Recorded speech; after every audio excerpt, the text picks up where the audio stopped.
আলহামদুলিল্লাহ আজকে কিন্তু দেখতে দেখতে ২৯টা রোজাও শেষ হয়ে গেল। রমজান মাস শেষ, আগামীকাল পবিত্র ঈদ উল ফিতর উদযাপিত হবে। তো সবকিছু মিলিয়ে আবারও আলহামদুলিল্লাহ। এবছরের রমজান মাসটা কেন জানি মনে হলো খুব তাড়াতাড়ি চলে গেল। তো যাই হোক, তো আজকে কিন্তু সকাল থেকে কি কি কাজ করছি বা মাঝে মাঝে কিছু ভিডিও ক্লিপস আপনাদের সাথে শেয়ার করছি, সবগুলো হয়তো ভিডিওতে নেওয়া হয়নি। হ্যালো এভরিওয়ান, আসসালামু আলাইকুম। কেমন আছেন সবাই? আশা করছি সবাই আল্লাহর রহমতে ভালোই আছেন। আমিও আলহামদুলিল্লাহ আমার পরিবার পরিজন নিয়ে ভালোই আছি। তো এখানে অনেকগুলো কোয়েল পাখির ডিম ছিল, আমাদের আত্মীয় বাড়ি থেকে পাঠানো হয়েছে। আমার মা সেগুলোকে একটু বাছাই করে রাখছে।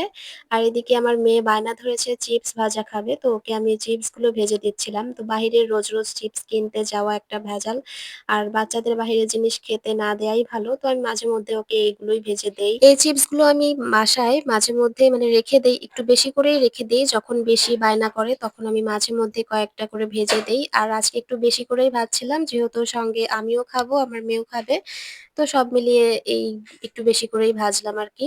সবাই যেহেতু ঈদের ছুটিতে বাড়িতে চলে যাচ্ছে বা কেউ বা এখনো যাচ্ছে, তো সবাই এখন ফেসবুকে তেমন একটা অ্যাক্টিভও দেখি না। তো যদিও সব সবার ছুটি হলেও ফেসবুক মামা তো আর আমাদেরকে ছুটি দেবে না, তাই না? আমাদের তো ভিডিও ছাড়তেই হবে, পোস্ট করতেই হবে।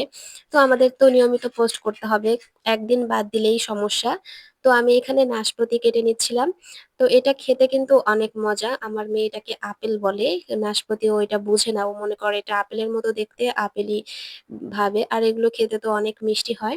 তো আমার কাছে ভালোই লাগে। ইফতারের জন্য কেটে রেখেছিলাম, কিন্তু ইফতারিতে পরে আর খাওয়ার কথা মনেই ছিল না। ঈদের শপিং তো মোটামুটি শেষ। আর আজকেও গিয়েছিলাম বাজারে। তো সকালের দিকে বাজার থেকে মানে সকালে গিয়েছি, আসতে আসতে কিন্তু প্রায় দুপুর হয়ে গিয়েছে।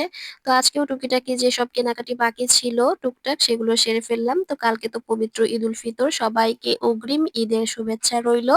আর যারা আজকে আমার ভিডিওটি দেখছেন, ভালো লেগে থাকলে অবশ্যই একটু লাইক কমেন্ট করে পাশে থাকবেন। ছোটবেলায় আমাদের ঈদের অনেকটা আনন্দ ছিল, ঈদে কতই না আনন্দ করেছি। আর সবসময় রোজার মধ্যে মনে মনে ভাবতাম যে কবে যে ঈদ আসবে, কবে আনন্দ করব, ঘুরবো ফিরবো। আর এখন বড় হওয়ার পরে সেই আনন্দটাই আর ফিরে পাই না। তারপরও পরিবারের সবাই মিলে ঈদের দিন একসাথে হওয়া, খাওয়া দাওয়া করা, এটাই হচ্ছে সবচেয়ে বড় আনন্দ, ফ্যামিলির লোকজনের সাথে সময় কাটানো।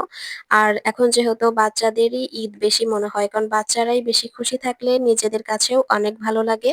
আর আমার মেয়ে তো আগে থেকেই অনেক খুশি, তার যেসব শপিং হয়ে গেছে আগে আগে, সে তো প্রতিদিন জামা কাপড় জুতা সবকিছু একবার করে বের করে করে দেখবে আর বলবে ঈদের দিন কবে আসবে, ঈদের দিন আমি এগুলো পরবো। তো আজকে যেহেতু বাজার থেকে চুড়ি কিনে এনেছিল, সে চুড়িগুলো নিয়ে আবার এখন বসে পড়েছে, বারবার চুড়িগুলো দেখছে আর গুছিয়ে রাখছে, একবার হাতে পড়ছে। এই হচ্ছে বাচ্চাদের কাজ।